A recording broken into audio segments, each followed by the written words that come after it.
ang koneksyon ng social media broadcasters na nagkaso kina Vice Ganda at Ayon Perez kay Lala Soto.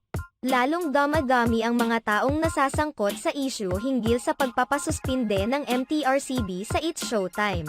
Una nang nadamay sa isyong ito ang katapat na noontime show ng It's Showtime, ang EAT, dahil anak ng pangunahing host ng EAT ang kasalukuyang MTRCB chairperson na si Lala Soto. Samantala, tila dumagdag naman rito ang mga kasapi ng kapisanan ng mga social media broadcaster ng Pilipinas. Nagsampa ang nasabing grupo ng criminal case laban kina Vice Ganda at Ayon Perez. Ang mga kasong inireklamo ng nasabing grupo ay may kaugnayan pa rin sa cake icing issue ni na Vice Ganda at Ayon Perez.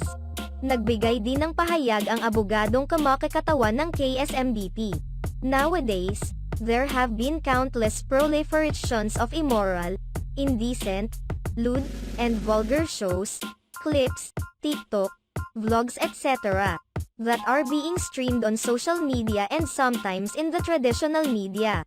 The worst part of it all that these are unregulated and are accessible by any person including the youth, children, and even minors who are tech-savvy on various social media platforms.